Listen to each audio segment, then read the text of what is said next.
Então vamos dar começo a essa segunda mesa redonda do segundo dia do Congresso Internacional de Cultura em Ação Climática 2025.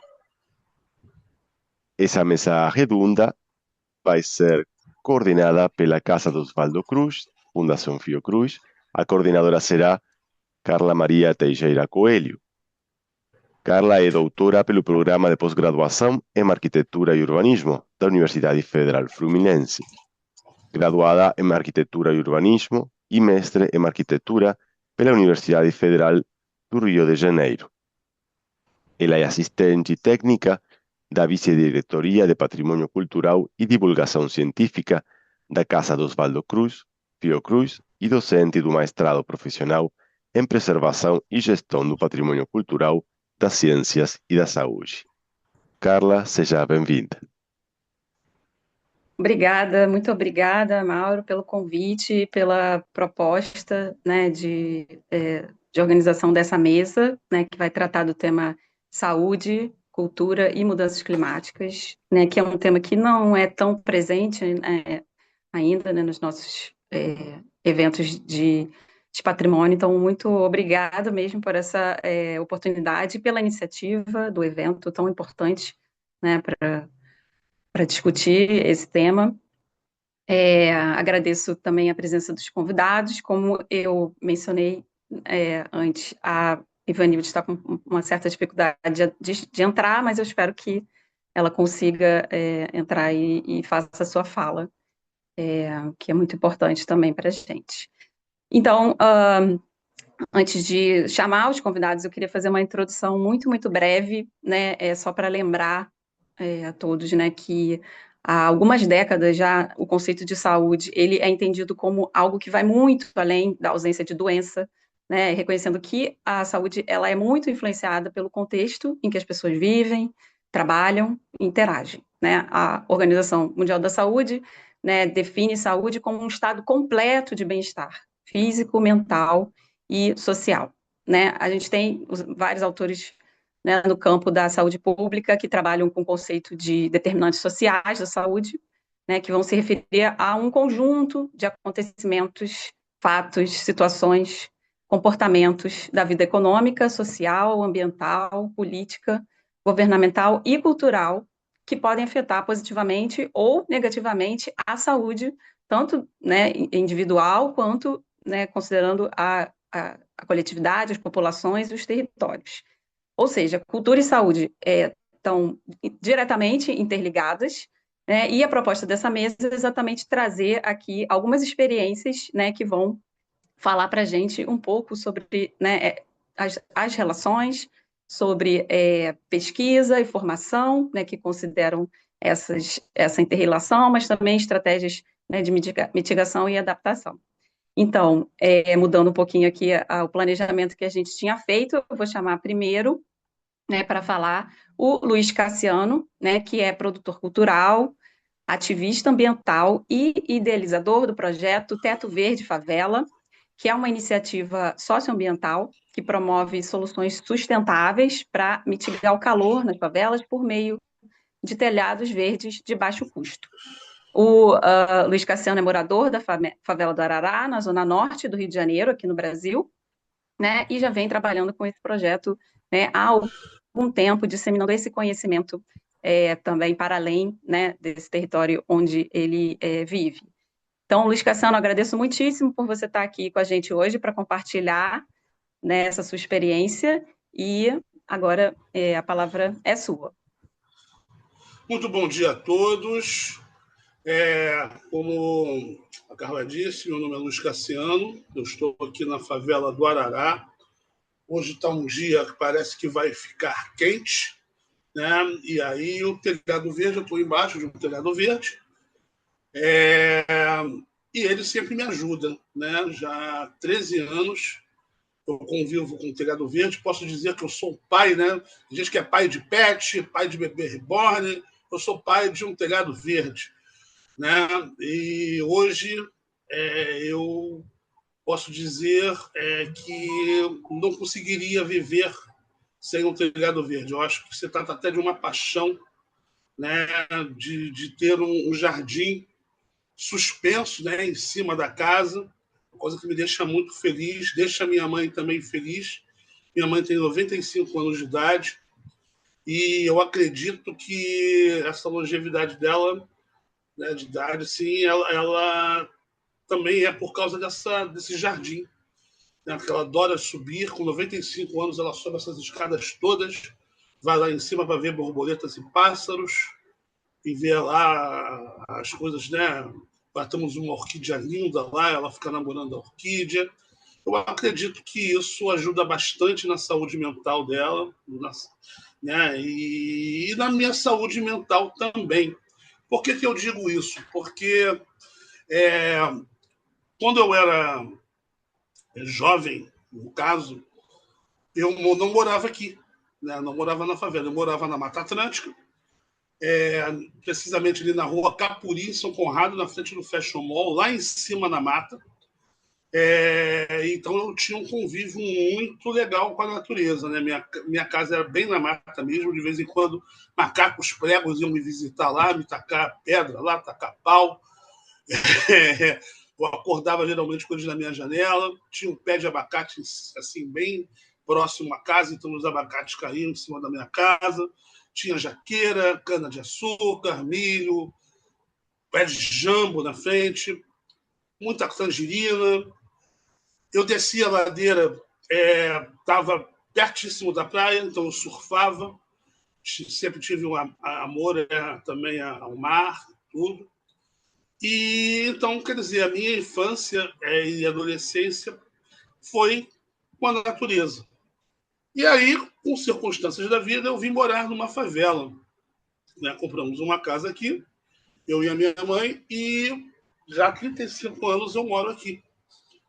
E aí a coisa muda, né? A gente deixa de ter aquela vida com bastante fruta perto, com bastante um ar puro, friozinho no final da tarde. E eu tenho uma coisa que desde de criança eu tenho, né? Eu tenho praticamente, eu acho que é sudorese, se eu não me engano, que eu transpiro muito. Então, qualquer calor, 27, 28 graus, 26 graus, eu já estou sentindo calor, suando, transpirando bastante. Então, com 45 graus, a gente entende que eu fico me derretendo. Então, eu trabalhei muito com teatro, cinema. Chegava em casa, eu sentia um calor assim terrível e era incômodo, né? Era muito irritativo. E aí eu fiquei muito tempo da minha vida sentindo esse calor. E aí um amigo meu me falou, Cassiano, eu acho que o que pode te ajudar é um telhado verde. E aí eu fiquei com aquilo na cabeça, telhado verde, o que seria um telhado verde? Será que é pintar o telhado de verde ou não? O que é isso? E aí eu descobri que era plantar em cima da casa. Como que eu digo, né? Plantar o que der na telha. E aí eu fiquei bem feliz com a ideia, porque eu ia trazer essa coisa de volta, né, das plantas perto de mim. E assim eu pesquisei bastante, estudei muito, cheguei a uma pessoa fantástica que trabalha no Jardim Botânico, que é o Bruno Rezende, conhecido Bromélio, e ele estava fazendo um doutorado de telhados verdes. Então eu aproveitei essa carona e fiquei pesquisando muito com ele. Ele veio até aqui em casa, falou que a técnica seria muito boa para o telhado e a gente começou a elaborar na favela. Então, eu entendi que é um sucesso, né? Que é possível. Então, 13 anos estamos aqui com o telhado verde. E, assim, é uma coisa que me deixa muito feliz, que me dá também a possibilidade de ter ervas medicinais. Eu gosto muito de ervas medicinais. Ontem eu colhi bastante açafrão da terra, peguei muito açafrão. E, assim, além também de deixar a casa mais bonita, né? E o objetivo maior é exatamente esse, né? Deixar a casa mais fresca. E realmente isso funciona. Com a UFRJ, a gente fez os testes aqui com um pesquisador, o Mantovani, da UFRJ, ele trouxe para cá um computador de sensores, a gente botou na minha casa e na casa do vizinho, e teve um dia de verão que a gente conseguiu uma diferença entre a minha casa e a casa do vizinho de 15 graus. Então, assim, funciona muito bem com o telhado verde. Eu, como não sou egoísta, né,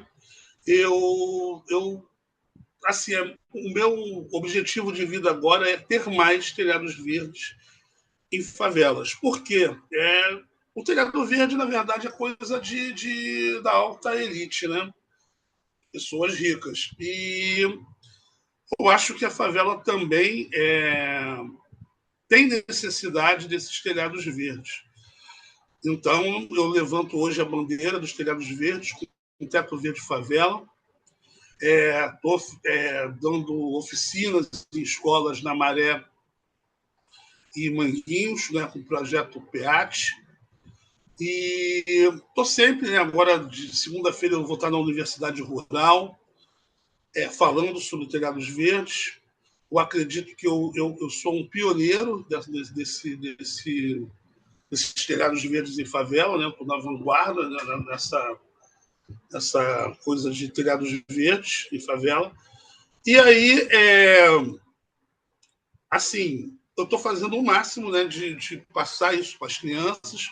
Eu acredito que daqui a 10 anos a gente vai ter muito mais calor, né? E aí, falando também em cultura, quando que eu cheguei na favela, antes de pensar nos telhados verdes, além de fazer teatro, cinema, eu gosto muito de música, né? Então eu sou produtor cultural também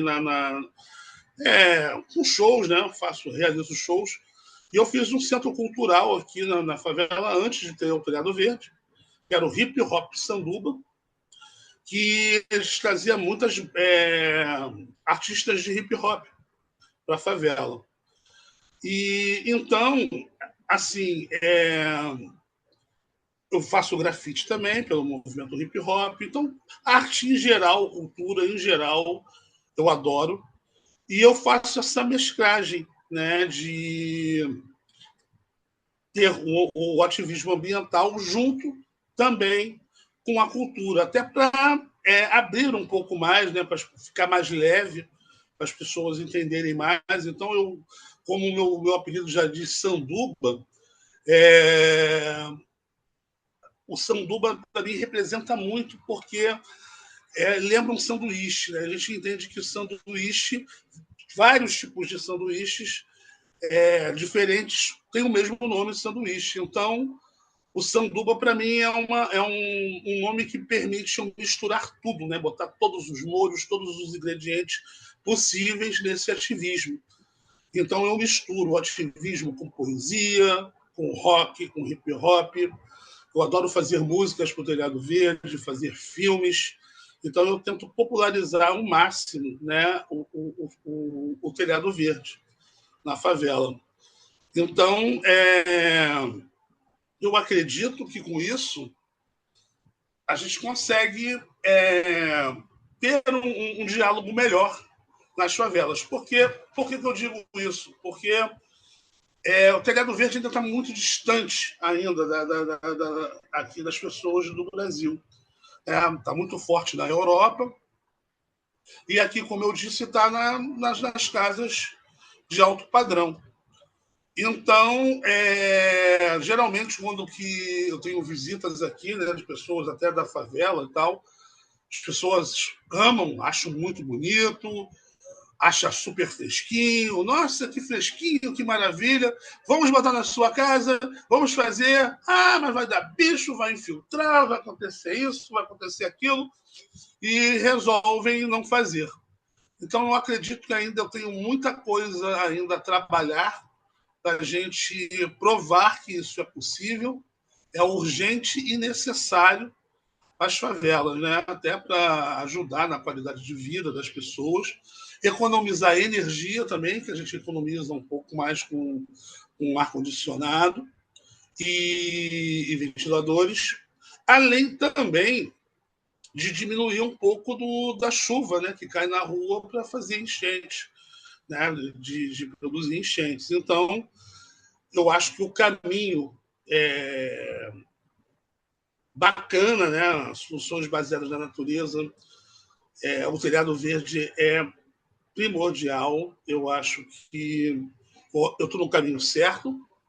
Eu não sei quando realmente eu vou ficar feliz mesmo com o objetivo que eu tracei, né, realizado.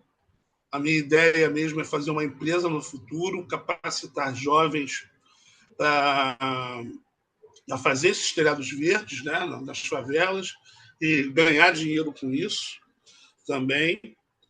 Então, meu telhado verde está aqui, está lindo, verdinho, esperando uma chuva.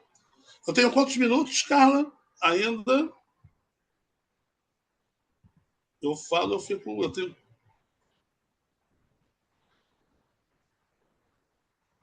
Cassiano, o seu vídeo eu acho que tem 3 minutos, né? Então, Sim, então. então acho que se você pudesse ir fazendo uma conclusão para a gente chamar o vídeo, Eu acho acho que é que legal ficaria. botar o vídeo até para vocês visualizarem como é o telhado. Aí eu deixo um finalzinho para fazer uma Tá, consideração. Se puder botar o vídeo agora, eu fico tá feliz, que ótimo. aí você já tem uma ideia do que é o telhado verde, com uma música hip hop que a gente criou aqui, que é o Big Papo Reto, que hoje está na Holanda, fez essa música e me dá muito orgulho dessa música do Telhado Verde. Muito obrigado.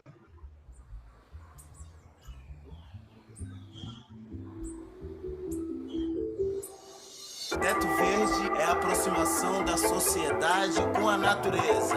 Teto Verde Favela.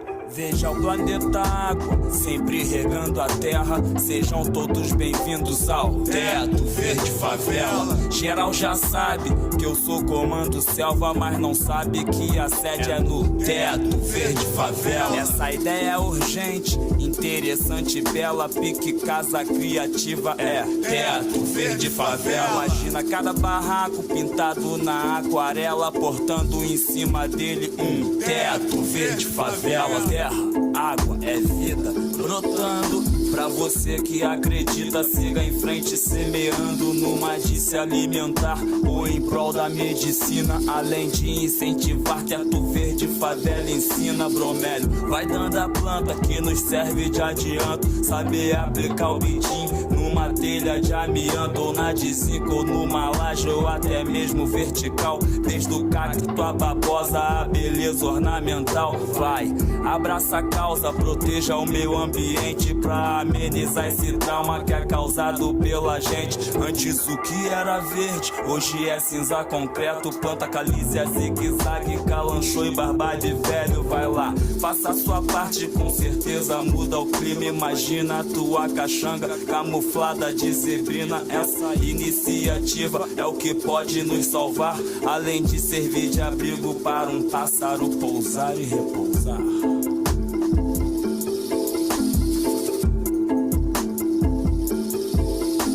Veja o planeta Água, sempre regando a terra. Sejam todos bem-vindos ao Teto Verde Favela. Geral já sabe que eu sou comando selva, mas não sabe que a sede é no Teto Verde Favela. Essa ideia é urgente, interessante, bela, pique casa criativa é Teto Verde Favela. Imagina cada barraco pintado na aquarela, portando em cima dele um Teto Verde Favela.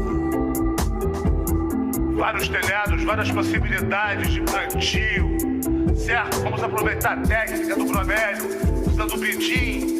Vamos plantar em cima dos telhados. Vamos fazer como a Alemanha, copiar uma coisa boa de um país que tem o melhor ar do mundo. Vamos plantar em cima dos telhados. Vamos fazer a favela mais bonita, com ar respirável, com borboletas, pássaros, plantas, legumes, verduras, plantas medicinais. É isso aí, esse é o futuro. Qualidade de vida, economia de energia, sustentabilidade. Esse é o futuro. Teto Verde Favela.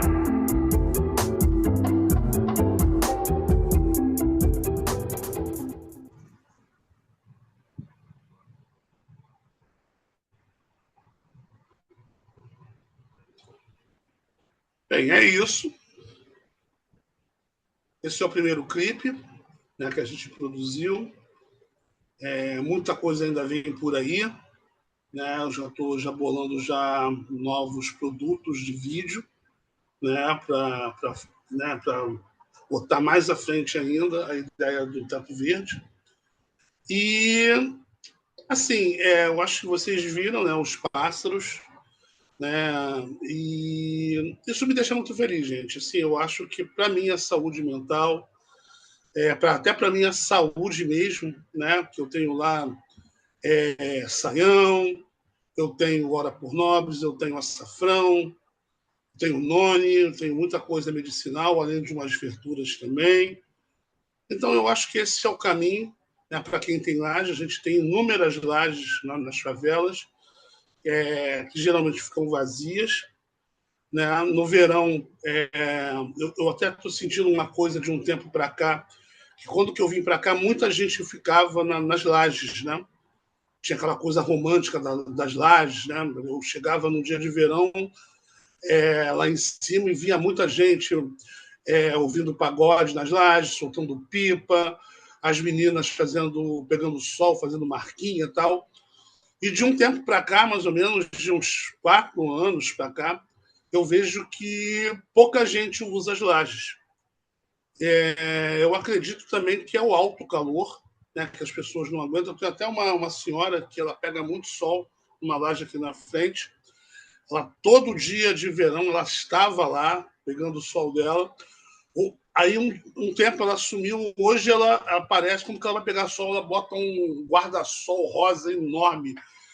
Assim, aí eu acho que ela não está aturando tanto esse calor, né, assim, como antigamente. Então, eu acho que daqui para pior, né, vai ficar muito mais quente daqui os próximos anos. Eu acho que o momento é agora, né, e da gente começar a pensar em como se defender, né, dos raios solares. E eu acho que o telhado verde é uma ótima solução para isso, né, para todos, não só para o Arará, como para todas as favelas do Rio de Janeiro e até algumas fora do estado também.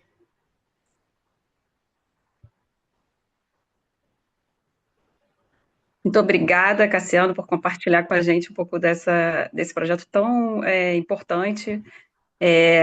Que você começou e fechou sua fala falando da questão, né, do impacto sobre a saúde mental, né, e te parabenizo, né, por tocar esse projeto, né, com tanta paixão, né, que fica claro aqui para a gente, né, o quanto que esse projeto, né, é importante para você e que você, né, pega uma experiência pessoal sua e transforma isso numa pesquisa, né, vai buscar as soluções técnicas para viabilizar essa ideia, né, as plantas adequadas, né, como é que tecnicamente pode se executar e como é que você pode passar essa informação adiante, né, então é um projeto, né, que tem, enfim, muitas camadas, né, que enfim, vai interferir na micro escala, mas também tem, né, um impacto muito maior aí, né, no enfrentamento à questão das ilhas de calor, né, nos centros urbanos, né, onde estão, né, em geral, localizadas, né, as favelas.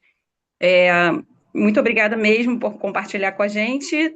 No final, a gente pode ter algumas perguntas, tá bom? Então, eu vou passar agora para... Eu vou passar agora, então, para a nossa segunda convidada e a gente segue conversando um pouco mais no final, aqui no fechamento dessa mesa. Maravilha, maravilha. Ok, muito obrigado. Muito obrigada. Então, Ivanildes conseguiu acessar a sala, né? Ivanildes? Oi. Oi. Que bom que deu tudo certo. Deu. Olá. Que bom. Então, vou fazer sua apresentação. Oi, desculpa. Tecnologia é sempre uma luta para mim. Para todos nós. Eu também estou aqui, meu computador parou de funcionar, eu tive que entrar pelo celular. Enfim, a gente está sempre aqui tendo que, né, rebolar para fazer dar certo, mas está dando certo. Então, eu vou fazer sua apresentação aqui agora, tá bom? A Ivanildes Pereira da Silva é pesquisadora do Observatório de Territórios Sustentáveis e Saudáveis da Bocaina e integrante do Fórum de Comunidades Tradicionais, que é a principal organização de articulação de povos e comunidades tradicionais na Bocaina, localizada na região sudeste do Brasil. O Observatório de Territórios Sustentáveis e Saudáveis é uma parceria entre o Fórum de Comunidades Tradicionais e a Fundação Oswaldo Cruz, também conhecida como Fiocruz, né, que é uma instituição pública vinculada ao Ministério da Saúde. Então, Ivanildes vai trazer um pouco também da experiência aqui para compartilhar com a gente. Vou pedir para o Mauro passar seus slides, porque eu também estou com uma dificuldade técnica aqui, e ele vai passar seus slides, então, tá bom? E aí você tem aproximadamente 15 minutos para fazer a sua fala. Muito obrigada por estar aqui com a gente. Obrigada. Bom, eu tinha pedido para colocar essa foto, né? Essa foto é bem recente. Inclusive, a gente tivemos um congresso do Fórum das Comunidades Tradicionais, né? Foi agora o mês passado, né? Inclusive, foi o primeiro congresso do movimento social no nosso território. Bom, apresentar um pouco, né, qual que é o nosso movimento enquanto organização social comunitária, né, aqui no nosso território, onde o Fórum das Comunidades Tradicionais, onde eu faço parte, né, enquanto coordenadora. Bom, o movimento ela acontece, né, através de várias demandas, né, em 2004, por aí, 2005, né, onde os nossos avós, né, os mais velhos, inclusive hoje não estão mais presentes entre nós, mas onde eles sempre conseguiam se reunir enquanto movimento, né? Onde tinham os caiçara, os quilombolas, né? Então, eles faziam esse encontro entre eles para se fortalecer, né? Contra os grandes empreendimentos, contra a invasão de território, contra especulação imobiliária, né? Então, eles sempre faziam essas falas, né? Para tentar se unir, né? E hoje a gente tem essa organização social, que é o movimento do Fórum, né? Que é o Fórum das Comunidades Tradicionais, onde, com várias demandas, né, a gente consegue fazer essa parceria junto com a Fiocruz, né? Que hoje a gente chama do Observatório, né? Que é um espaço onde a gente dialoga, onde a gente tem projetos, né, em execução voltado para o território, né, voltado para as comunidades indígenas, caiçara e quilombolas. Bom, ela se cria, né, para que ela dá um suporte financeiro também, né? Claro que quando a gente fala de projeto, o movimento social ela é formado pelas comunidades tradicionais, então nós, né, enquanto comunidades, a gente não tem um assessor técnico, né, essas coisas que a gente consegue lidar com recurso público, né, porque tem que ter uma capacitação muito bem voltada para isso. Então, com isso, a gente faz essa parceria com a Fiocruz, né, e onde a gente tem esse observatório onde incuba toda a nossa ação no território. E hoje, também fazendo parte, né, da equipe do observatório, enquanto bolsista, né, da Fiocruz, para a gente poder fazer caracterização dos povos, né, onde a gente faz o mapeamento, onde a gente faz todo um processo, né, de busca, né, de fortalecimento territorial, cultural, tradicional, tudo que a gente precisa, né, para a gente poder se fortalecer nos territórios, né, e manter a juventude fortalecida nos seus territórios, sem deixar de fazer todos os seus objetivos, né, enquanto pessoa, né, enquanto jovem, enquanto a comunidade tradicional, né, e sempre manter a sua cultura, a sua forma de ser, o indígena, caiçara e quilombola, né? Então, com isso a gente sempre vem trazendo, né, essa luta. E aí, para manter toda essa diversidade, né, de movimento e de luta e dos direitos, o que a gente fizemos, né? A gente tem grupos, né, que, inclusive, está inserido no movimento, que é do movimento, e também está no observatório, né, que a gente chama de frentes de lutas, né? Frentes de luta é o quê? São pessoas, né, que puxam essa luta nós temos uma frente de luta que se chama Educação Diferenciado, é um coletivo de educação diferenciado, onde a gente chama essas pessoas, né, e leva essa informação de uma educação diferenciada para os territórios, né, para o povo indígena, caiçara e quilombola, é claro, com apoio de universidade, apoio de pessoas que a gente acredita que tem que estar nós apoiando, né? E tem também frente de luta de agroecologia, né, onde a gente precisa ter alimentação saudável, né, a gente precisa ter o cuidado do território, né, para a gente poder ter essa sustentabilidade dentro dos territórios. Então, a gente tem essas frentes de luta e também a gente tem as frentes de luta de tecnologia social, né, onde a gente precisa criar ou manter também toda esse conhecimento ancestral, né? Tecnologia social, que é tecnologia popular, né? Então, a gente também tem essa frente que está sempre se movimentando para a gente não depender de muitas coisas lá fora, né? Então, fortalecendo essas tecnologias que já é ancestral, né? Que a gente já sempre vem fazendo, a gente com isso a gente tem e se mantém no território. E outros, né? Frente de luta que a gente tem, são muitas, né? Então não consigo, porque eu tenho pouco tempo, né? E aí, falando de saúde, né, eu tinha colocado essas fotos que eu tinha mandado aqui, porque essa roda de conversa que a gente está fazendo com a pessoa mais velha, essa é uma forma da gente também ter saúde, né? Porque isso é um repasse, né, dos mais velhos para a juventude, a história, né, a memória, a forma que a gente precisa se manter no território, o porquê desse território, né? E como a gente se mantém, né? E como que a gente se relaciona com o território, né? Então, essas rodas de conversa, inclusive tem aqui o meu tio, né, a minha mãe ali conversando. Eu só trouxe essas fotos porque, como eu não tinha, é, eu até tinha outras, mas eu acho que eu preferi trazer essas fotos falando de saúde, porque isso que faz a saúde ser uma saúde de qualidade, né? Uma saúde com bem-estar, com uma saúde é, espiritualmente, corporalmente. Então, a saúde ela tem tudo a ver com o território, com, com alimentação, com tudo que você vive, né, ali dentro. E esse rio também é um rio muito saudável, né? Ela é muito limpa. Esse rio é da minha aldeia, mas ela está demonstrando todo o rio do território, né? Porque os rios que estão no território onde não se joga lixos, né? A gente vê que ela é muito limpa. Então, a gente, falando de saúde, a gente precisa manter os nossos rios limpos, né?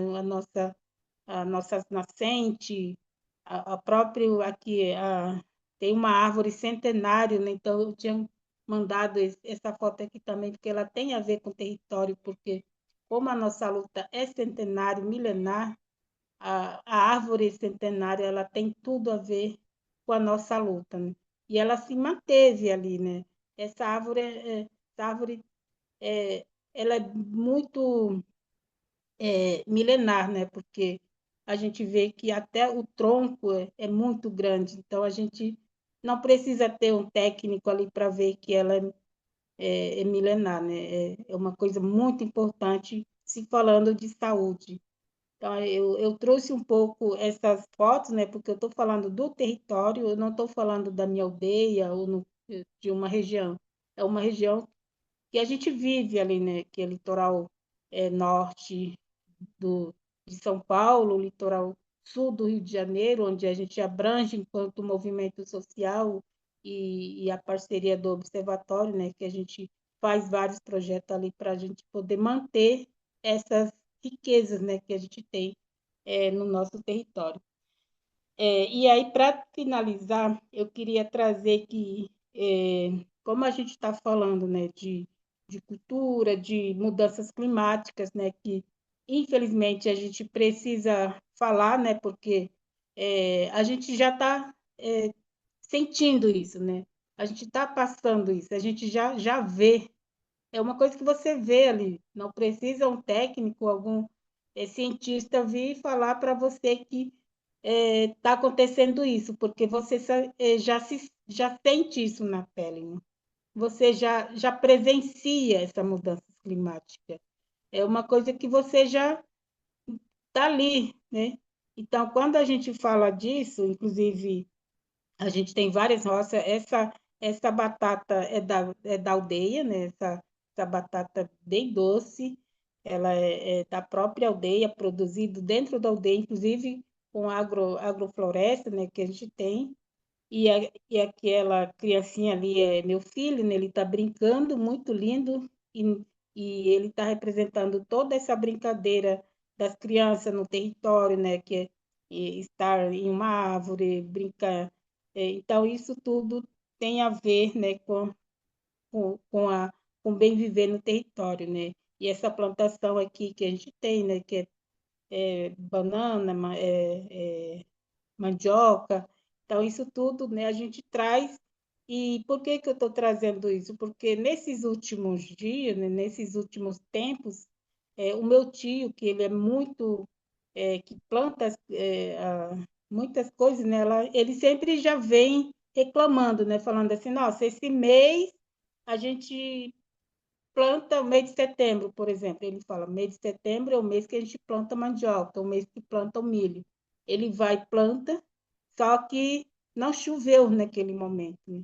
No momento que ele planta, não choveu, passou 2, 3 meses, não chove, e aquela plantinha, aquela semente que ele plantou na terra não consegue germinar, né? Ela não consegue.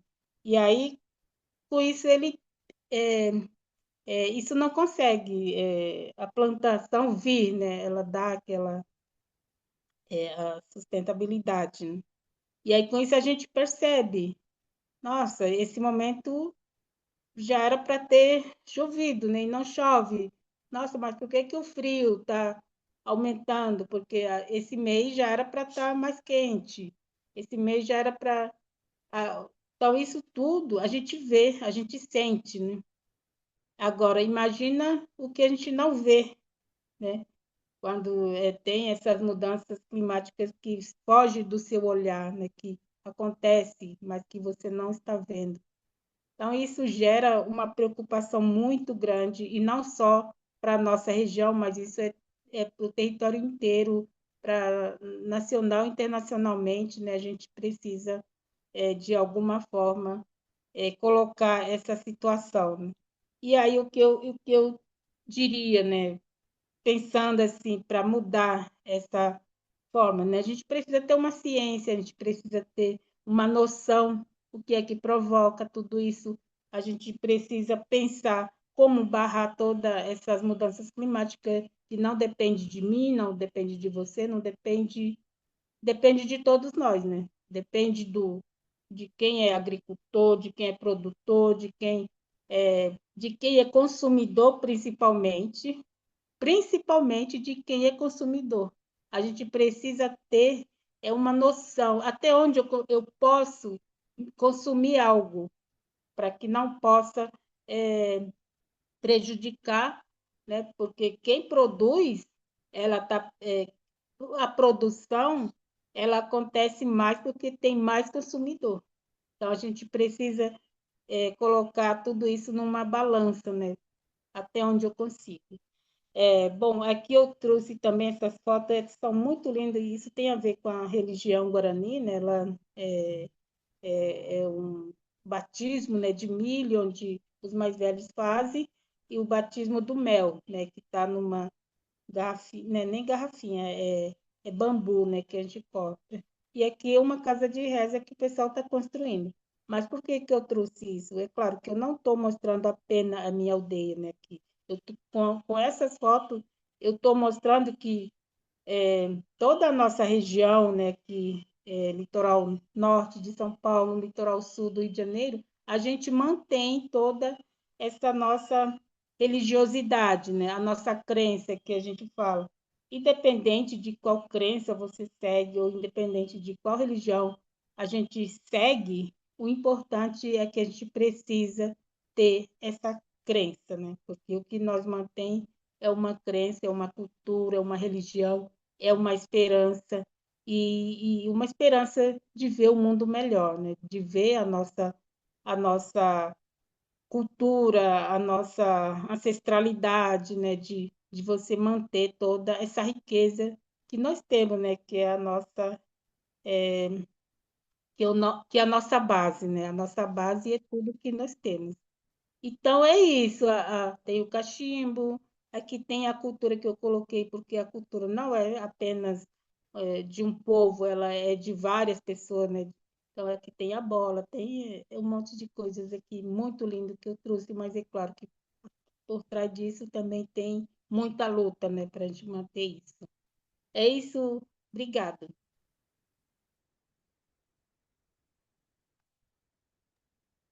Territórios saudáveis de saberes, né? Esse é o nosso dilema, o nosso.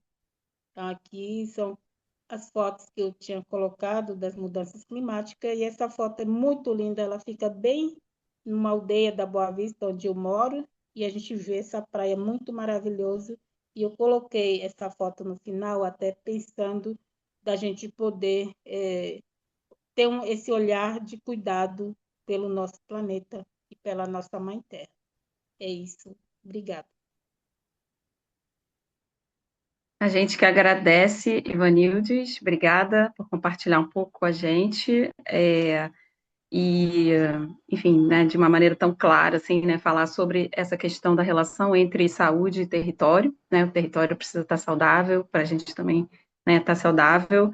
É interessante que na mesa passada estava se falando um pouco sobre quais são as ameaças, né, que a gente observa hoje para a transmissão desses saberes ancestrais, né, e você traz aqui para a gente um pouco dessa experiência, né, que mostra como que a gente pode, né, conseguir, né, que esses saberes sejam transmitidos, conseguir mantendo os jovens da comunidade envolvidos e interessados, né, nessas práticas. Então, muito obrigada por compartilhar com a gente essa experiência, né, tão rica. No final, a gente vai ter mais um tempinho para perguntas, tá bom? E aí a gente pode voltar para fazer algumas perguntas do pessoal que está assistindo e fazer um fechamento, tá bom? Muito obrigada pela sua fala. Bem, agora eu vou chamar então o nosso terceiro palestrante, que é o Luiz Carlos Soares Madeira Domingues. Luiz Madeira é doutor em urbanismo pelo programa de pós-graduação em urbanismo da Universidade Federal do Rio de Janeiro, mestre especialista em planejamento urbano e regional pelo Instituto de Pesquisa e Planejamento Urbano e Regional, também do UFRJ, e arquiteto e urbanista pela mesma universidade. Ele é servidor público da Fundação Oswaldo Cruz, Fiocruz, onde atuou em planos e projetos relacionados à abordagem crítica de saúde urbana, e desde 2024 é coordenador do Programa Institucional Territórios Sustentáveis e Saudáveis da Vice-Presidência de Ambiente, Atenção e Promoção da Saúde da Fiocruz. Luiz, muito obrigada por estar aqui com a gente hoje, e agora a palavra está com você. Obrigada, Carla. Bom dia a todos e todas. Eu agradeço a oportunidade, né, de poder compartilhar conhecimento e aprender com vocês, né, nessa mesa e seminário.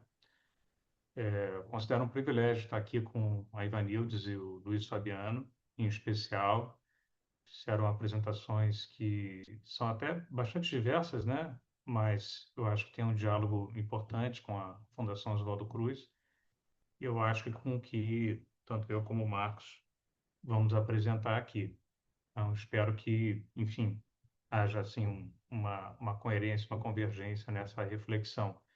E respeitando a política de acessibilidade e inclusão da Fiocruz, eu faço aqui uma brevíssima autodescrição. Eu sou um homem branco, cabelos brancos, estou de óculos, né, com hastes finas, pretas, e eu estou com uma camisa social verde clara, né, e um fundo borrado assim numa sala de trabalho. Carla, eu vou compartilhar aqui a tela, então gostaria que você me avisasse oralmente se está funcionando, se ela está completa. Vamos Ok. ver. Espero que esteja Sim, funcionando. Que bom. sim, tudo certo.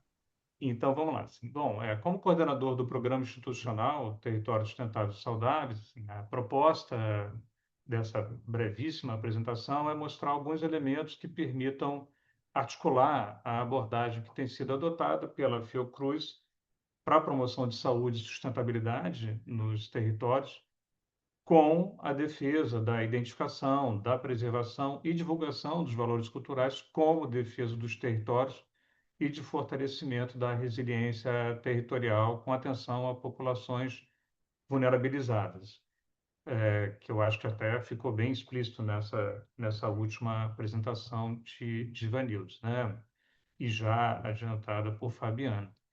A gente vive um contexto, né, de crises sistêmicas, com atenção, né, à emergência climática, hoje já compreendida como uma das maiores ameaças à saúde global, que se impõem sobre um contexto de profunda e crescente desigualdade social e de inequidades em saúde, cujo impacto sobre a saúde das populações, ela claramente não é igual entre os territórios e é mais acentuado onde se localiza a pobreza e as piores condições sociais e ambientais, não é?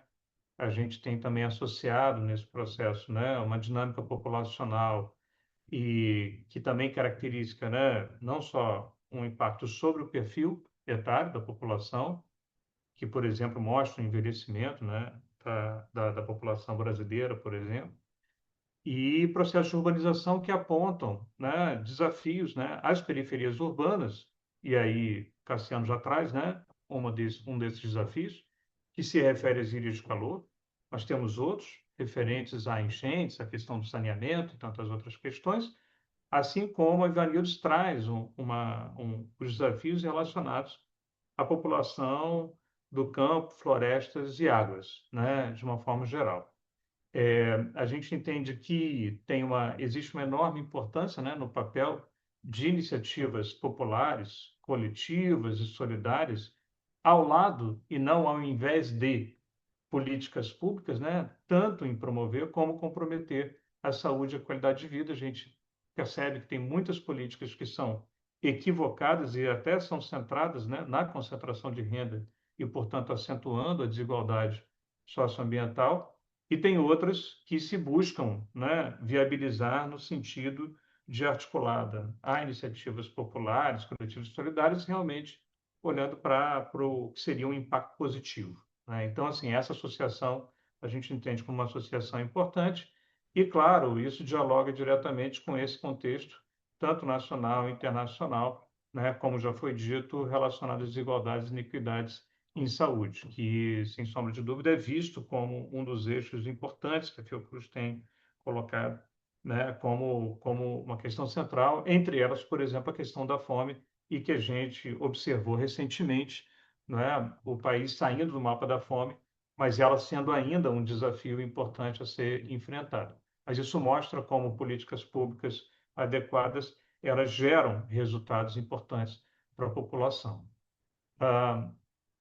Esse slide ele traz também uma coisa que a Carla já antecipou, mas assim, a importância de como a Fiocruz lida, né, com esse conjunto de condições socioambientais que tem impacto na saúde, através do conceito de determinação social da saúde, que considera que essas condições influenciam decisivamente a saúde, portanto, seria necessário e é considerado possível implementar ações em todos os outros setores para a promoção do bem-estar, enfatizando condições e recursos para se ter saúde, né? E associando também a saúde a valores como qualidade de vida e, inclusive, como muito bem colocado por Ivanildo, ao que é considerado bem viver, né? Ou seja, que tem uma base na cultura das populações. A gente entende que assim, a gente tem privilegiado institucionalmente, né, uma abordagem de promoção de sustentabilidade e saúde nos territórios que dialoga com a saúde coletiva na tradição latino-americana, assim como com uma perspectiva crítica de alguns campos de conhecimento, como a epidemiologia, a geografia, o urbanismo e tantos outros campos, né? Alguns princípios dessa abordagem consideram os territórios como base de integração das políticas, né? E, portanto, base de intersetorialidade, né? Em ações pautadas na agenda da saúde em todas as políticas.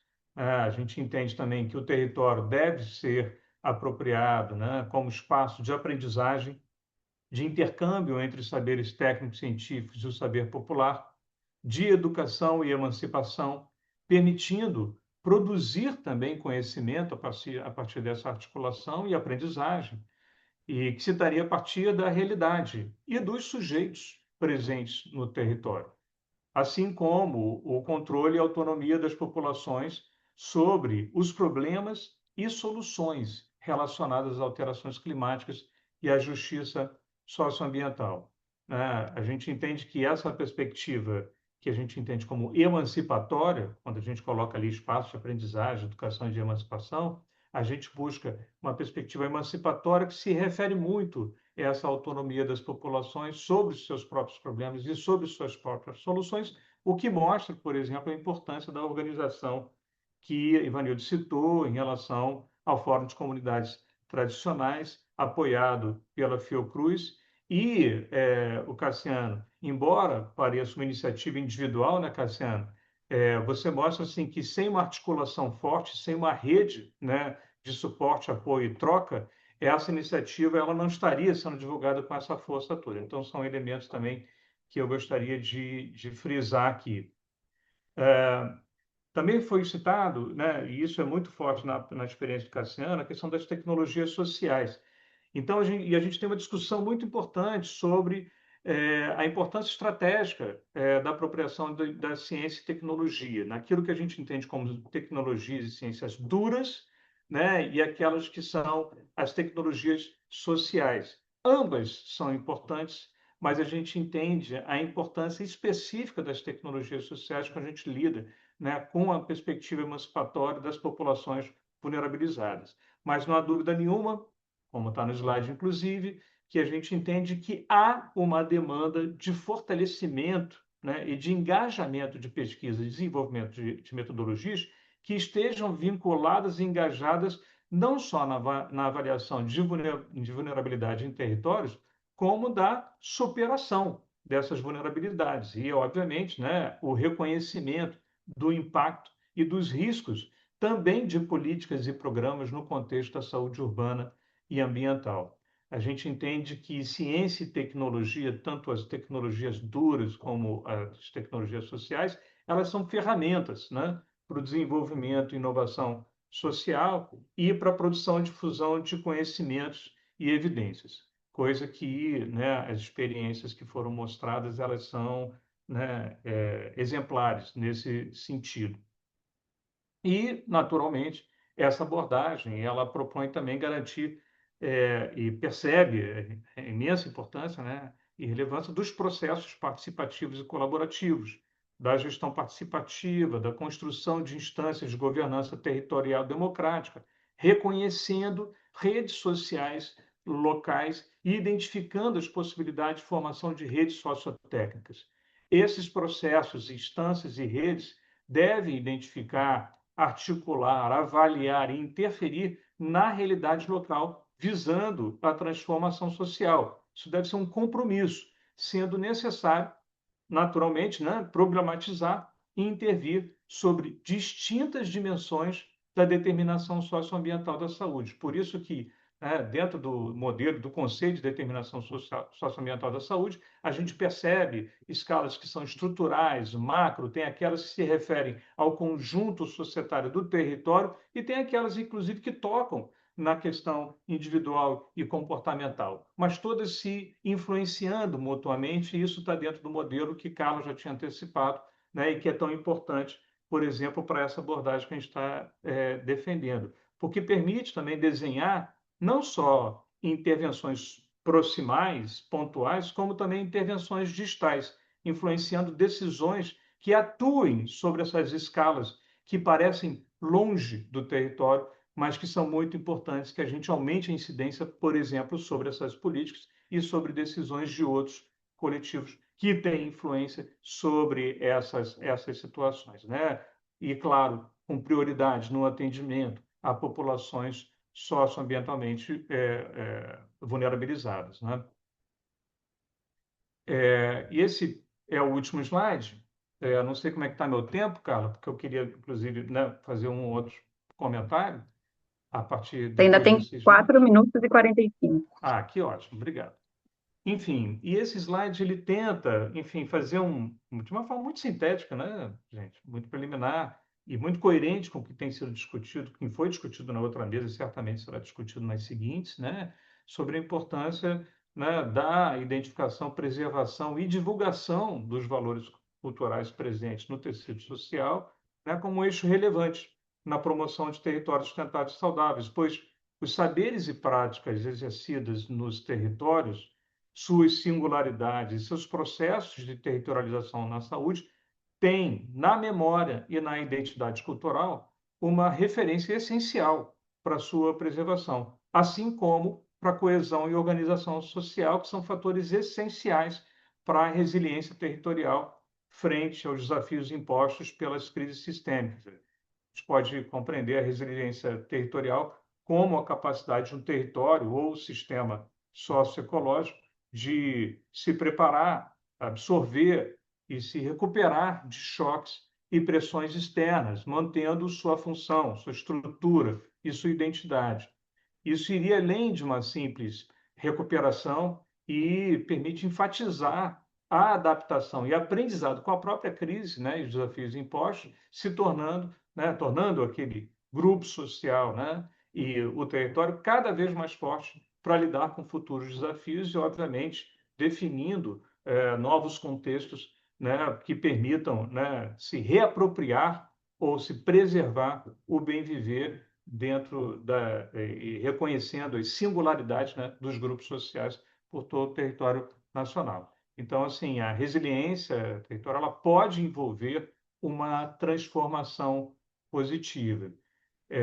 Então, assim, eu queria aqui só assim, oferecer relevância, né, para a fala do Cassiano, quando ele traz uma tecnologia social e seus desafios, né, para a disseminação da experiência nas comunidades, mostra um compromisso com a perspectiva de assessoria e percebe a importância de divulgação, né, e da comunicação para influenciar a disseminação dessa tecnologia, né? Muito interessante também, Cassiano, quando você faz uma associação entre ativismo ambiental e a cultura, né? Entendendo isso como um elemento de força, né? Para esse processo de comunicação. E a Ivanildes, ela traz elementos também que dialogam muito diretamente com essa apresentação, principalmente quando ela lida com os eixos, né, de organização social do fórum, quando ela lida com a educação diferenciada, não é? Quando ela traz a questão da agroecologia, quando ela lida também com as tecnologias sociais que associam saberes ancestrais com outros saberes, né, dentro da perspectiva de ecologia de saberes de Boaventura Santos, né, e, ao mesmo tempo, né, traz uma reflexão sobre a importância da preservação do território e como fortalecimento da resiliência da população diante das emergências climáticas e sanitárias. Gosto muito da ideia também, né, que ela traz como associando, né, a árvore centenária como símbolo de uma luta que também é centenária da população em defesa do bem viver e da saúde das populações. Gente, então é isso. Eu passo a palavra de novo a você, Carla. Tentei aqui, de toda forma, respeitar os 15 minutos e acho que fui feliz nesse objetivo, mas é isso. Vou aqui, então, compartilhar minha tela, tá bom? Muito obrigada, Luiz, pela sua apresentação, pela disponibilidade de estar aqui com a gente hoje, colocando assim, né, de maneira tão clara a importância da gente entender, né, o território, né, como você falou, como uma base, né, para a integração entre as políticas públicas, né, e a importância dessa, né, de de estarem lado a lado, né, as políticas públicas e essas iniciativas populares, né, que precisam ser, a gente precisa sempre estabelecer essa troca, né, para que, de fato, as políticas sejam efetivas. E obrigada também por fazer essa costura com as apresentações anteriores, né, que eu acho que, enfim, né, ficou muito, muito clara a relação entre, né, as apresentações. E eu passo, então, agora a palavra a nosso próximo palestrante, mas antes disso, vou lembrar que as pessoas que estão nos assistindo podem fazer perguntas. Tem uma caixinha aqui, né, de Q&A, que é IA, ali embaixo, se não me engano, e aí as perguntas podem ser enviadas por ali. Aqui no final, se a gente tiver um tempinho, o tempo está meio corrido, mas se der tempo, a gente ainda pode fazer alguma pergunta. Então, agora eu vou passar para o Marcos José fazer a apresentação, última apresentação dessa mesa, e agradecendo novamente, Luiz Madeira, pela sua apresentação. Marcos José de Araújo Pinheiro é doutor em Ciências e Engenharia de Produção pela COP, da Universidade Federal do Rio de Janeiro, é diretor da Casa de Oswaldo Cruz, da Fiocruz, e coordenador do Preservo, que é o Complexo de Acervos da Fiocruz. Também é docente do mestrado profissional em Preservação e Gestão do Patrimônio Cultural das Ciências e da Saúde, da Fiocruz, e co-líder do grupo de pesquisa do CNPq Saúde, Cidade e Patrimônio Cultural. Marcos, agora a palavra está com você.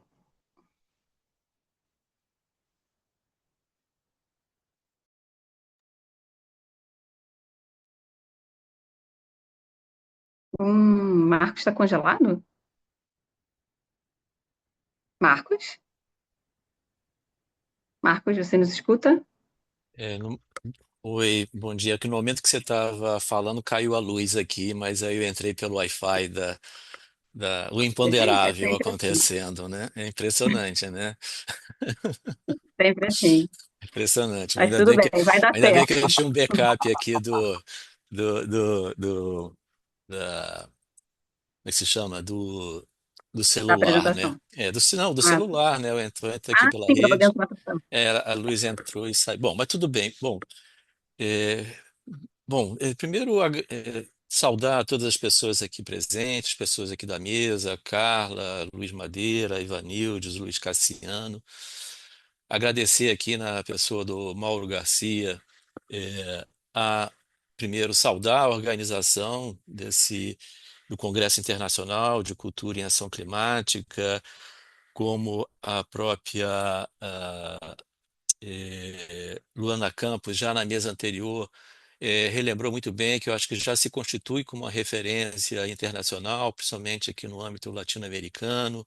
Eu acho que é de uma relevância muito importante a gente estar trabalhando da forma, inclusive, como se propõe, tem proposto esse formato desse congresso, né? E agradecer, então, e também agradecer a oportunidade não só de estar aqui na mesa como palestrante, mas também de a Casa de Oswaldo Cruz poder participar na organização do evento, inclusive com essa proposta dessa mesa, tá?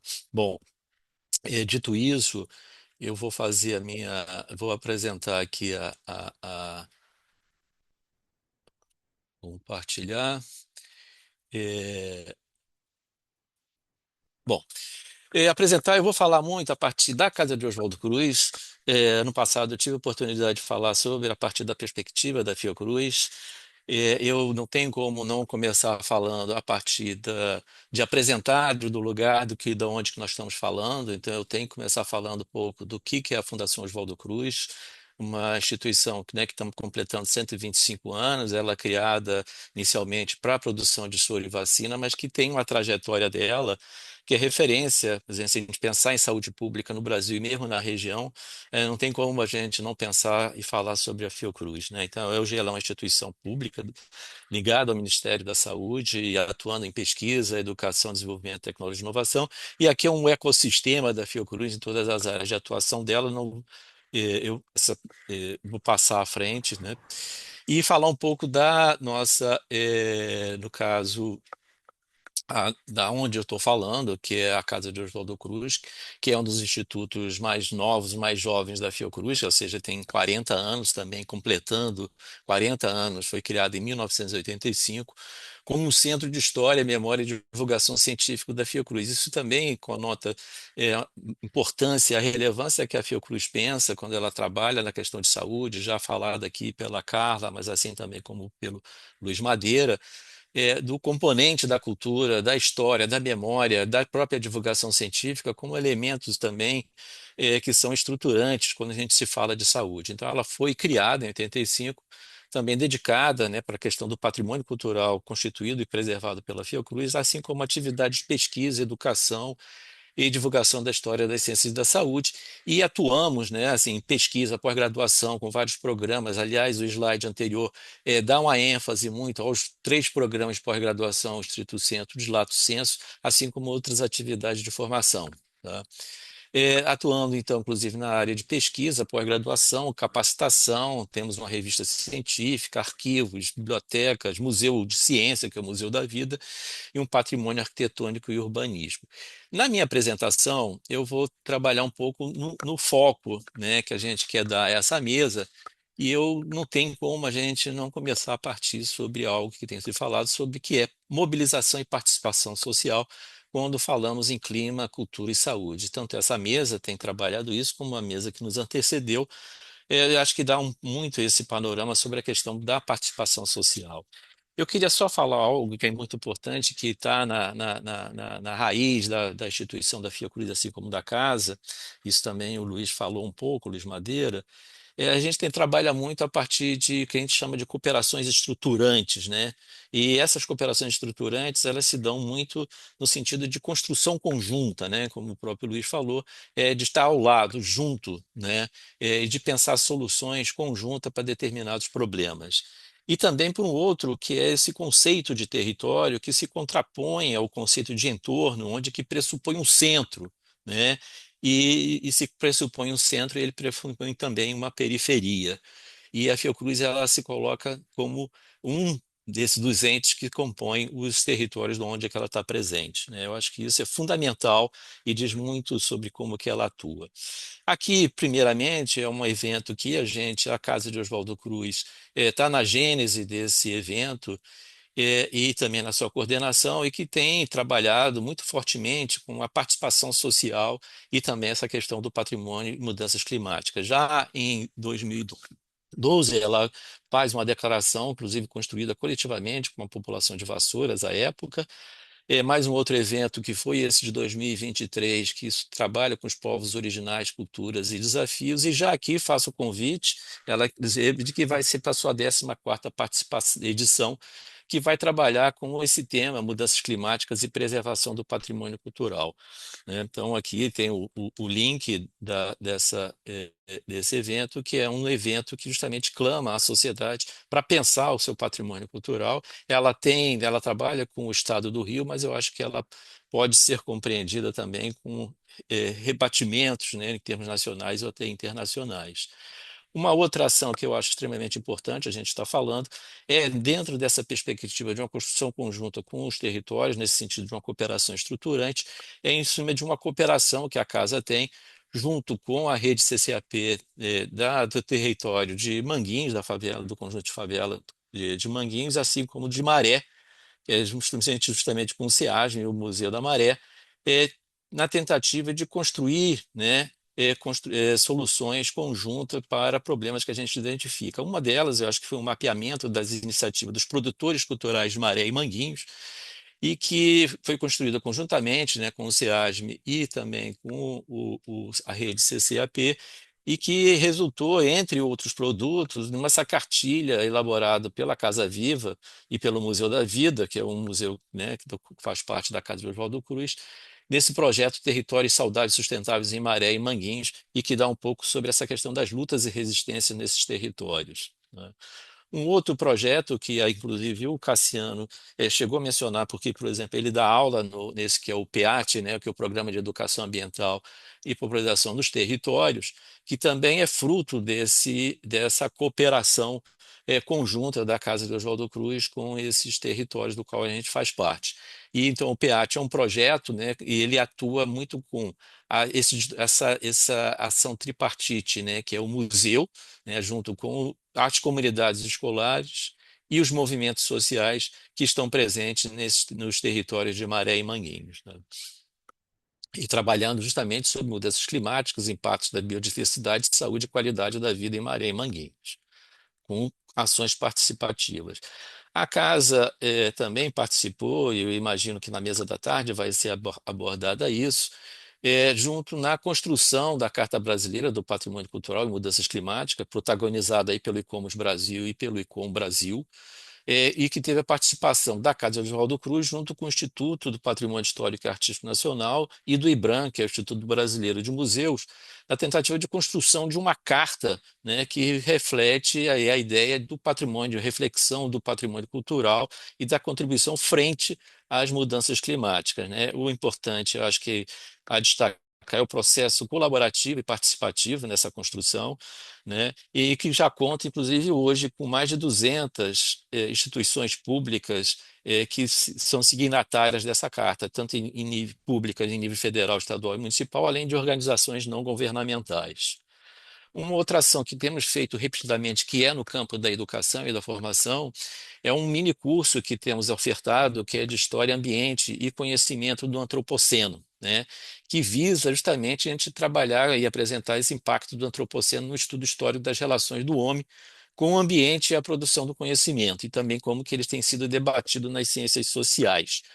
Esse ano nós estamos oferecendo o mini curso que começa agora, já em outubro, não, desculpe, vai ser em 17 a 15 de outubro, que vai trabalhar o tema que são paisagens culturais.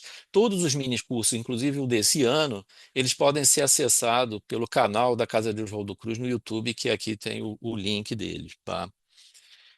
Uma outra ação que eu gostaria de destacar é a cátedra da Oswaldo Cruz, né, que foi concedida pela Unesco, dessa criação em 2020, e que ela está alinhada aos objetivos estratégicos da Unesco de promoção, né, de relação ciência, política e sociedade, no nosso caso, de uma interação de América Latina, Caribe, com países, principalmente ibero-americanos e da África, atuando nesse tema que é territórios, vulnerabilidades e ambiente, né?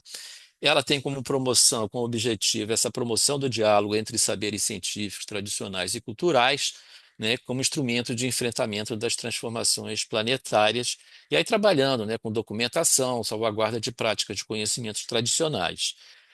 E ela tem uma série de objetivos estratégicos, que eu não vou trabalhar, reproduzir todos eles, mas a ideia é de estabelecer rede de investigadores para pesquisa integrada de formação de estudos e compartilhamento do conhecimento tradicional levantado, produção de diálogo entre saberes tradicionais e científicos, concepção de cursos livres de curta duração com grande público, a integração e o diálogo nas diferentes cátedras no Brasil, sobretudo na América Latina, com instituições parceiras luso-espanholas e africanas, a organização de seminários e oficinas temáticas, a apresentação de eventos temáticos online e um trabalho que temos feito, que é Imersidades, que são eventos presenciais semestrais em territórios impactados pela alteração climática e modos de vida. Aqui dentro da nossa cátedra temos um programa de pesquisa que é o de territórios, vulnerabilidades e meio ambiente, e eu destaco aqui o impacto das mudanças climáticas para o patrimônio cultural, material e imaterial, um estudo Brasil-Portugal, aqui coordenado pela Carla Coelho, e que também pela Universidade de Évora, o Ecologias Insubmissas no Antropoceno, Biodiversidade, Clima e Saúde em Fronteiras do Mundo Lusófono no século XX, também coordenado pela CASA e pela Universidade Nova de Lisboa, e o Inventário Participativo de Saberes Tradicionais no Território de Maré e Manguinho, esse que já está em curso, que também é parte desse acordo de cooperação entre a Fiocruz, a Rede CCAP e o SEAG, que envolve os nossos programas de pós-graduação da casa e a ideia de produção de um inventário de forma participativa, visando esse registro dos detetores de saberes tradicionais nesses nossos territórios. E a ideia é que ele fique disponível no público no repositório digital. Uma outra ação aqui a ser destacado é uma ação coordenada e proposta pelo ICRON, e que é o Our Collection Matters, né? que ele é um projeto internacional e a ideia é de estimular e aumentar, expandir atividades que apoiam o desenvolvimento sustentável através do uso, desenvolvimento e conservação de coleções patrimoniais. A casa, né, o evento, na verdade, internacional também teve um lançamento em junho, agora de 25, no que a casa foi ratificada como o nó nacional no Brasil, e creio que acho que até o momento ela é a única instituição na América Latina, né? E aí, com o nosso cronograma para 2026, a gente já tem trabalhado na tradução para até 2026, nós já temos trabalhado na tradução do instrumento de autoavaliação do programa para o português, uma aplicação piloto na Fiocruz com avaliação crítica do processo, e aí a ideia desse diagnóstico também ter um diagnóstico nacional com aplicação em outras instituições, a atividade de conscientização sobre os ODS da Agenda 2030 e a sua conexão com a preservação do patrimônio cultural, e a realização, em 26, de um terceiro seminário internacional de valorização do patrimônio cultural com o tema Sustentabilidade na Preservação do Patrimônio Cultural, que vai ser realizado, então, em 26, na Fiocruz, e aí conta, quer dizer, organizado pela Casa, contando a parceria também do ICRON, do ICOM Brasil, o ICOMOS Brasil, da Universidade Politécnica de Valência, a Universidade de Évora e a Universidade Católica de La Plata, né? E, paralelamente, também vai oferecer workshops focados na sustentabilidade nas práticas e conservação do patrimônio. E por último, tá, que eu acho que tem uma correlação com a questão da participação social, é que a Fiocruz, desde fevereiro do ano passado, ela se torna candidata a patrimônio cultural, né, e apresentando, introduzindo uma nova categoria, que é sobre a temática do patrimônio da saúde, né? Esse processo também, então, nesse processo inicial, a gente já encaminhou a Fiocruz, enquanto instituição pública dedicada à pesquisa, educação e saúde, sediada no COPA, como uma proposta para essa candidatura. Tá? A fase preliminar essa foi de fevereiro, que na verdade é que nós estamos agora, a gente entrou na lista indicativa em fevereiro de 2024, e essa fase preliminar estamos aguardando o resultado agora em outubro. O importante a gente pensar é que a cidade do Rio de Janeiro ele já possui 3 títulos do Patrimônio Mundial, que é ela enquanto paisagem cultural, o próprio Cais do Valongo e o Sítio Burle-Marx, que contemplam a Zona Sul, Centro e a Zona Oeste da cidade. Essa candidatura, que vai ser na Zona Norte, a gente vê como uma oportunidade de atrair olhares no mundo todo para um Rio de Janeiro bastante invisibilizado, né? E também sobre a relevância do campo e da ciência da saúde.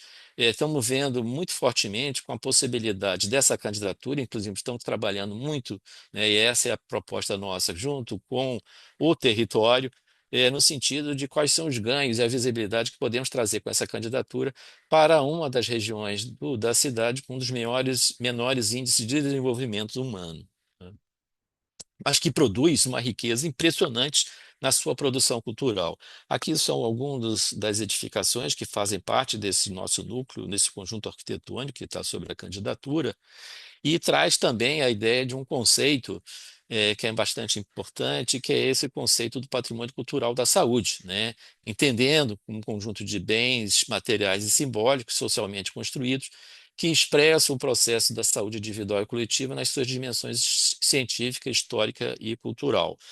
Ele foi, na verdade, ele já é um tema internacional, mas que aqui no Brasil e mesmo na América Latina e Caribe, ele ganha destaque a partir desse 7º Congresso Regional de Informação em Ciências da Saúde, que é realizado em 2005 em Salvador, e que ele possibilitou a criação de uma rede latino-americana do Patrimônio Cultural da Saúde em 2005, coordenada pela Casa de Oswaldo Cruz. Então, são ações que a gente vê fortemente no sentido de aliar patrimônio cultural, cultura, né, saúde e mudanças climáticas. E, embora eu não acreditasse, eu consegui no tempo certo concluir aí a minha apresentação e acho que fica depois para um pouco para a conversa, porque foi bastante longa e acho que abre uma série de janelas para o compartilhamento e conversa entre nós, né? Obrigada, Marcos, pela sua apresentação, por compartilhar aqui com a gente um pouco dessas várias iniciativas, né, da Casa de Oswaldo Cruz, que, né, estabelecem essas relações entre cultura, saúde, clima, para diferentes públicos, né, com diferentes objetivos. E, bom, você realmente cravou seu tempo, você conseguiu falar em 15 minutos, mas a gente, por minha causa também, né, a gente já ultrapassou um pouco o tempo da mesa, mas Mauro me disse aqui que a gente ainda tem um tempinho para perguntas. Acho que não temos ainda perguntas do público, não sei se alguém gostaria de colocar alguma pergunta. Temos, certo, Mauro? Até agora eu não recebi perguntas do público, mas podem fazer ao vivo se quiserem. Alguém gostaria de abrir o microfone, fazer um comentário ou pergunta? Bem, enquanto as pessoas vão criando coragem, eu vou fazer uma pergunta então para o Cassiano sobre que assim, na sua apresentação fiquei pensando muito, né, que a gente já teve, né, em um momento aqui da nossa arquitetura brasileira, uma defesa muito grande do que na época se chamava de terraço-jardim, né, lá com a arquitetura moderna, que propôs essa solução, né, mas que por uma questão técnica, né, a gente não tinha lá atrás, na década de 40, 50, os recursos técnicos necessários para garantir que esse tipo de solução funcionasse, né, e aí essa solução foi sendo abandonada, né, mas, né, a gente sabe também que hoje várias cidades do mundo estão adotando contemporaneamente essa solução da cobertura verde, né, você menciona no seu vídeo, né, a Alemanha, por exemplo, como uma referência importante, né? Então, eu queria te perguntar, pela sua experiência hoje, né, de trabalhar com esse tipo de solução hoje no Brasil, qual que você acha que é a principal dificuldade, né, de tornar isso, né, uma solução mais disseminada ainda, né? E, por outro lado, quais são os caminhos que têm te ajudado a fortalecer esse projeto, né, enfim, dar a força que esse projeto tem hoje? Bem, os telhados verdes eles estão no planeta já há muito tempo, né? É citado até na Bíblia, né? Um Nabucodonosor, os jardins suspensos da Babilônia, tem histórias na Escócia, nos Vikings, no Vietnã também, as pessoas faziam no Vietnã telhados verdes para não cair bombas, né? Na guerra, né? Para camuflar as casas. Atualmente está tendo muito telhado verde na Europa e chegou no Brasil via Europa, né? Eu até gosto de brincar um pouco aqui, as pessoas do Brasil trouxeram a ideia da grama, né, nos telhados verdes, copiando alguns telhados da Europa. Sendo que na Europa as construções, né, as edificações são muito mais fortes que as nossas. E a grama ela vai perfurando tudo. Então, muita gente acabou se dando mal devido ao plantio de grama em cima do telhado, infiltrou tudo. Então, a gente usa plantas rupícolas e epífitas, né? Plantas que não enraizam tanto, e com a técnica com bidim e vinimanta, para não infiltrar a casa. Até agora não infiltrou nada, né? 13 anos já. E, assim, eu passo essa técnica. Por que eu passo essa técnica? Porque as casas são mais frágeis, né? As favelas, a gente não tem engenharia, né? Aqui é seu João, seu José, que faz as casas aqui. Então, a gente precisa dessa técnica, que é uma técnica extensiva, das telhados verdes, e não pesa tanto e nem tem tanto risco de infiltrar. Em relação ao progresso, né, da iniciativa, eu estou ligado a algumas redes, Rede Favela Sustentável, Cidade de Floresta, Instituto Cidade Jardim, que a gente vai trocando ideias, saberes. Sempre tem gente aqui em casa visitando. Na mídia já apareci em alguns programas importantes da Rede Globo, né, o É de Casa. O Cidades de Soluções do Trigueiro também já veio aqui. Alguns choras do país também, pela Sky News, BBC de Londres.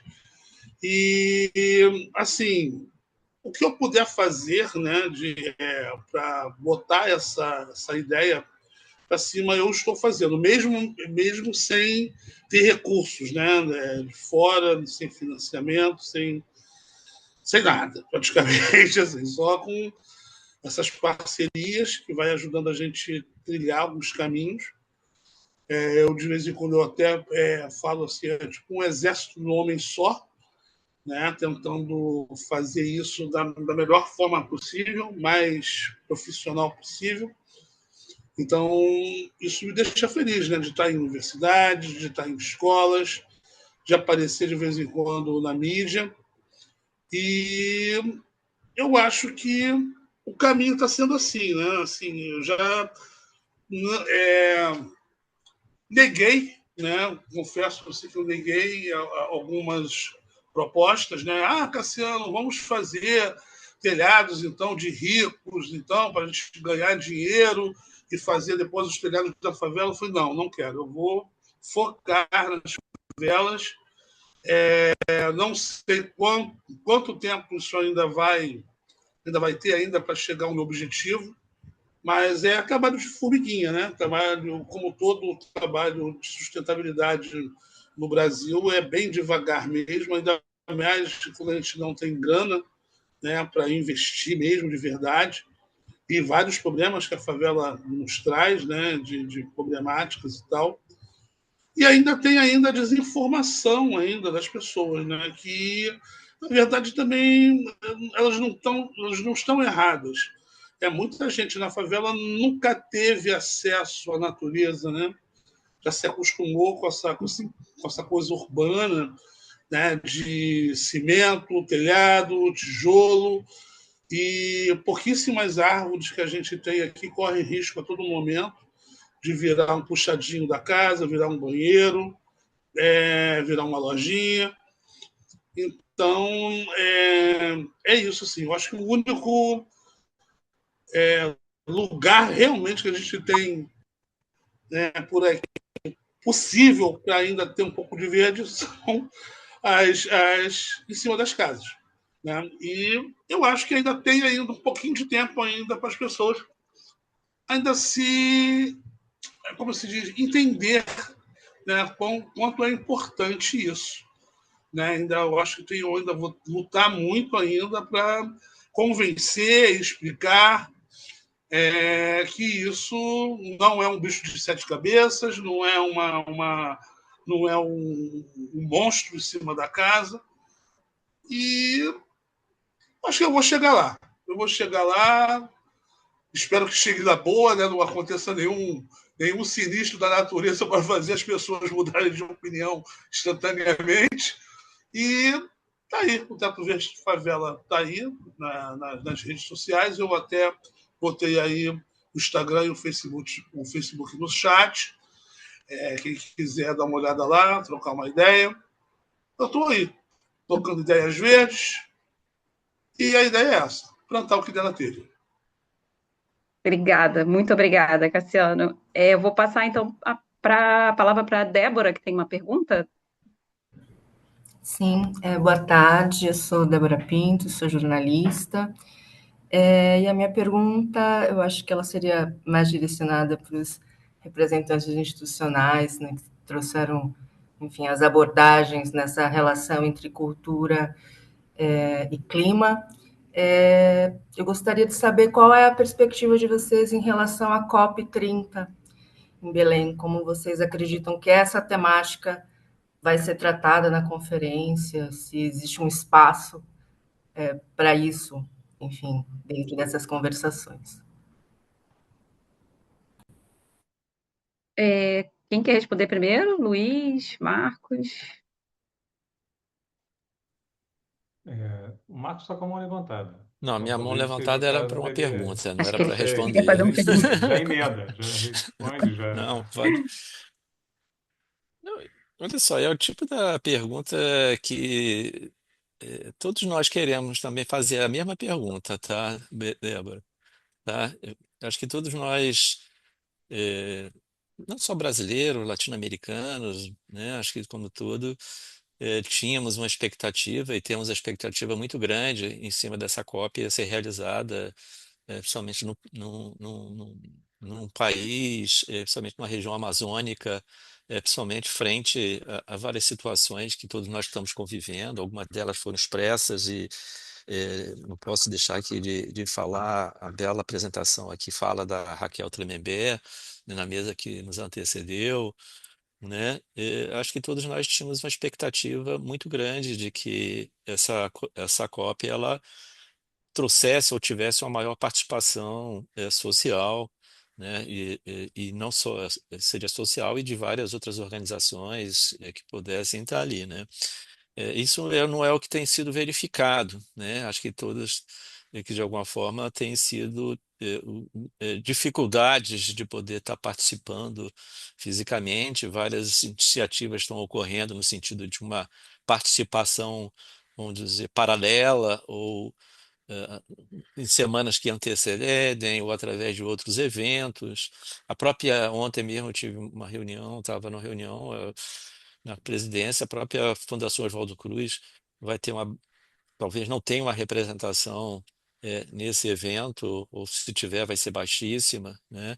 Então acho que é uma situação, é por isso que eu estou te falando, a tua pergunta é a minha pergunta também, né? Eu compartilho da sua questão, porque eu acho que é uma oportunidade que nós não poderíamos deixar passar, né?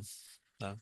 Não sei se eu te respondi, mas Marcos, se você me permite só complementar, enfim, alguns elementos assim, é claro que está claro na COP30 que o campo da saúde ele não é central, né, na conferência, né? Só fazer uma complementação, mas a Fiocruz, ela, com todas essas restrições, né, Marcos, ela tem se dedicado a fortalecer essa relação entre emergência sim, climática e saúde. Mas ela percebe que, enfim, a oportunidade de incidência ela é estreita, né? Ainda mais, né, Marcos, a relação mais específica, né, entre ciência, cultura, saúde e ainda mais territórios, né, que é essa perspectiva territorial. Então, ela não parece estar presente dentro do que seria a parte principal da organização. Mas tem, como o Marcos lembrou, os eventos paralelos. Então, por exemplo, o próprio, não sei se a Vianildes, se ela vai estar presente lá, né?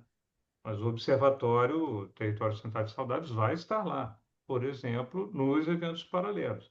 E é isso, né? São níveis de incidência que se dão no aumento de consciência e nas articulações mais específicas, né, que você tem, que a gente tem com o poder público, mas certamente não parece estar dentro do plano de negociação central da conferência, né? Mas, enfim, quase redundante a colocação, mas assim, com alguns elementos de complementariedade que podem ser mais, assim, podem dar mais clareza, né, sobre o desafio que a gente tem. Muito obrigada. Eu agradeço. Também, Marcos, você queria fazer uma pergunta também, não é isso? não, Aí sim, só talvez a gente possa fechar com essa pergunta que a eu gente. não sei qual é o tempo. Primeiro, eu já agradeci, mas acho que eu tinha uma para o Cassiano, que era quanto essa experiência, ela também tem sido apropriada pelas comunidades, né? Do qual seus vizinhos ou outros mais. Eu acho que é uma curiosidade que eu tenho, né? Mas assim, uma outra coisa que eu queria só colocar, e aí eu até encerro um pouco, mais uma vez, aí, Mauro, eu acho que sobre a potência desse Congresso, porque eu acho que uma das dificuldades que eu acho que todos que a gente vê é o quanto, por mais que a academia ou as instituições de pesquisa e ensino, por mais que elas façam a tentativa de aproximação, na verdade, com os saberes tradicionais, locais ou o cotidiano das pessoas, ainda tem uma grande distância, né? E o formato com que esse congresso tem sido, por exemplo, a oportunidade aí, por exemplo, tanto da mesa anterior como essa, a gente é uma oportunidade ímpar e acho que deve ser assim um bom exemplo da gente poder trabalhar de aproximação, né, da academia junto, né, à realidade, vamos dizer, das comunidades, coisa que eu acho que essa é a função, o desafio que a academia, as instituições de pesquisa, de ensino têm, e que tem que contribuir cada vez mais de quanto ela pode transformar aquilo que ela produz e faz algo que seja acessível e que possa ser replicado pelos territórios, pelas populações. E assim também com uma ideia de uma construção conjunta, né? Por exemplo, quando eu apresentei a questão da cátedra, eu acho que uma das coisas mais difíceis, por mais que a gente fale, é essa ideia do diálogo, o diálogo entre saberes, que acho que é uma questão extremamente importante se a gente quiser pensar em alguma solução, né, planetária, né? Ou se não planetária, pelo menos soluções locais, tá? É isso. Obrigado aí mais uma vez aí pela participação. Bem, respondendo à pergunta, eu já fiz alguns telhados verdes, né, em pontos de ônibus, em quiosques, já fiz um container, viajei para São Paulo, fiz um em cima de uma casa, cujo qual ontem eu descobri que eles entregaram a casa, era alugada, entregaram a casa, e aí tiraram todo o telhado verde para botar em outro, né, agora na próxima casa deles e tal. Mas eu descobri o seguinte, eu acho que ainda estou na fase do diálogo, né, da informação. Por que eu digo isso? Geralmente, as pessoas na favela, algumas não, vamos dizer, Donas Marias, né, que veio da roça, tal, gosta muito de plantar, não tem espaço, né, mas ainda fica na janela ali, né, no batente da janela ali, na porta de casa e tal. Mas muita gente não tem prática nenhuma de plantio, o hábito de molhar as plantas.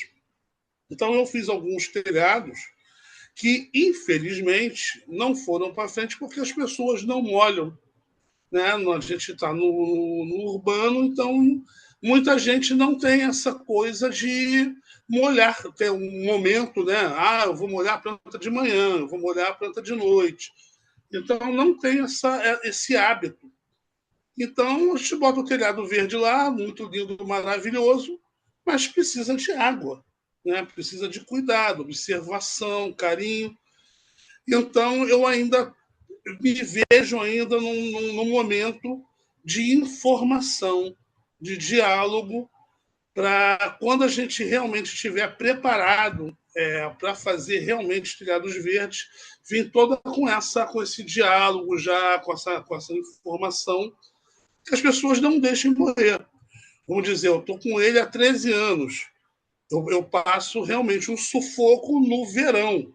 No verão, queima mais ou menos, vamos dizer, 40% do telhado. Por mais que eu molhe, né, por mais que eu dê cuidados ali, que eu fique atento, mas o sol está vindo muito forte, então dá uma queimadinha. Então eu dou aquela rebolada ali para ver, para não morrer tudo, né? Então, assim, mas assim, tem gente que a gente bota e ele morre na primavera, morre no inverno, né? E são plantas fortes, né? Está falando de boldo, de babosa, de cactos. Então, eu já tive, assim, infelizmente, a experiência de fazer e as pessoas matarem boldo, matarem cactos, né? Quando chega isso é porque a pessoa não olhou mesmo. Então, é complicado. Por mais que a gente faça o telhado verde, mas ele é vivo, né? Então, ele precisa de cuidados e água. Então, eu não sei como resolver isso, né? Porque eu não posso ir para a casa da pessoa para molhar todo dia, né? Então, é complicado. Mas a gente chega lá. A gente chega lá com muito diálogo e a informação, de vez em quando, apertar a orelha da pessoa para ela molhar as plantinhas. Obrigada, Cassiano. Bom, acho que agora a gente tem que encerrar mesmo, né? Porque já ultrapassamos nosso tempo. Eu gostaria de agradecer de novo a Ivanildes, ao Cassiano, ao Luiz Madeira e ao Marco José pelas apresentações e pela oportunidade de estar aqui, né, hoje, participando dessa mesa. Obrigada de novo, Mauro.